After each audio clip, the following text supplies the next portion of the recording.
Epstein file নিয়ে বাংলাদেশে কথাবার্তা চলছে।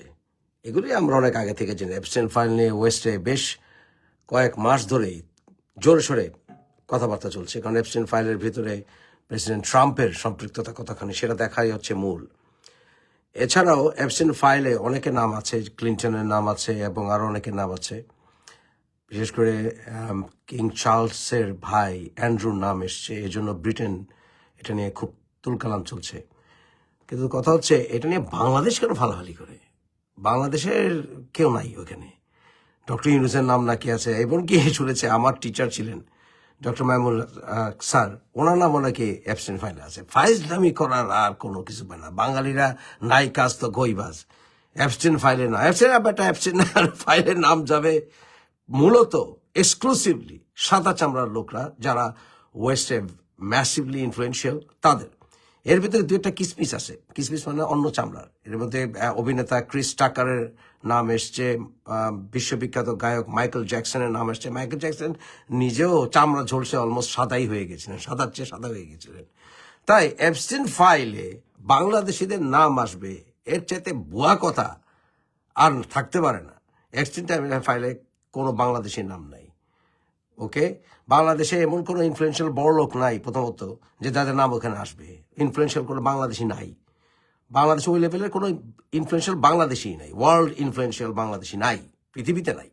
এখন বলতে পারেন ডক্টর ইউনুসের ইনফ্লুয়েন্সের মূল টার্গেট ছিল বাংলাদেশ, এবং ওনার ঘোরাফেরা ছিল, ওনার যোগাযোগ আছে ওয়েস্টার্ন ওয়ার্ল্ডে বিভিন্ন টপ লেভেলে, কিন্তু ওনার ইনফ্লুয়েন্সটা মূলত বাংলাদেশ। এবং উনি চাচ্ছেন যে ওনার গ্রামীণ বিশ্বে ইনফ্লুয়েন্সিয়াল হোক, বিভিন্ন জায়গায় যাওক, সেটা কাজ উনি করে যাচ্ছেন। এই যে বাংলাদেশের সরকারের গতিতে বসে উনি বিভিন্ন দেশে যাচ্ছেন, ওনার কর্মকর্তাদের গ্রামীণের কয়েকজন কর্মকর্তাকে উনি সঙ্গে নিয়ে গেছেন বলে প্রমাণ পাওয়া গেছে।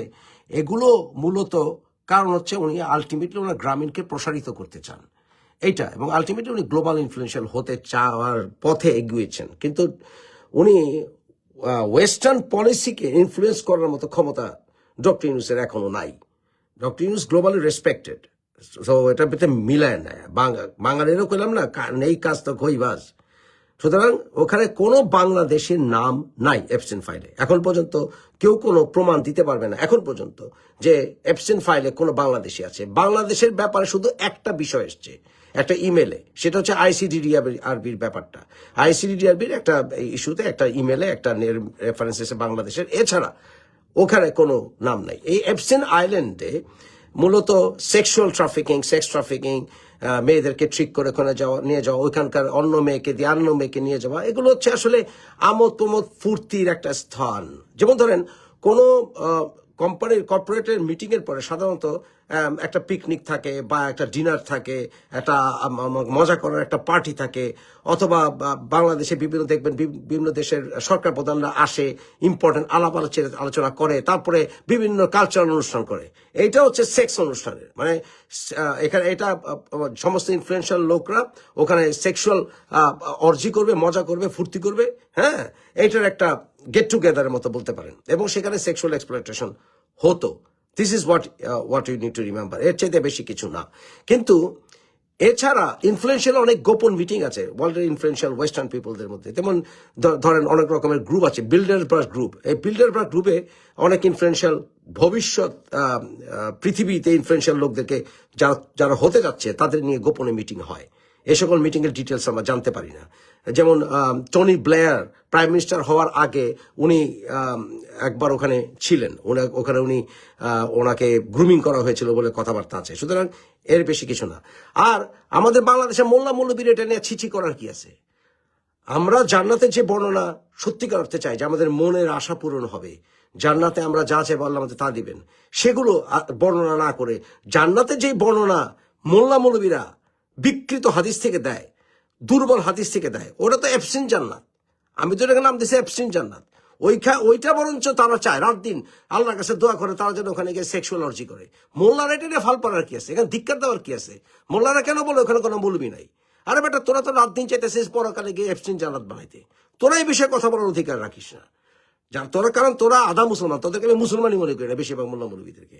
সুতরাং বাংলাদেশে অ্যাবসেন্ট নিয়ে কথা বললে আমরা বলবো যারা আমরা সুফি মুসলিম, যারা আমরা প্রকৃত ইসলামের চর্চা করি, যারা আমরা কোরআন বুঝি। সুতরাং মোল্লা মৌলবীদের নিয়ে কথা বলার কোনো অধিকার নাই। চুপ, তারা তো একদম চুপ থাকতে হবে, একদম চুপ। কারণ ওরা চায় অ্যাবসেন্ট জান্নাত। সুতরাং যা বাংলাদেশে যারা আছেন তারা জেনে বুঝে কথা বলেন, ওখানে কোনো বাংলাদেশি নাই, পিরিয়ড। আর বাংলাদেশে এমন কোনো বড় লোক নাই ওখানে কি ইনফ্লুয়েন্স খাটাবে, গ্লোবাল ইনফ্লুয়েন্স। বাংলাদেশে আপনাদের কাছে এই যে সালমান, এইসব ওই যে বেক্সিমকো গ্রুপ, এই গ্রুপ, এই গ্রুপ, এগুলো আছে না, এই যে আপনার বসুন্ধরা এদের 1 বিলিয়ন, বড় জোর $1 বিলিয়ন মালিক। $1 বিলিয়ন পাশার তলে থাকে, বুঝতে পারছেন?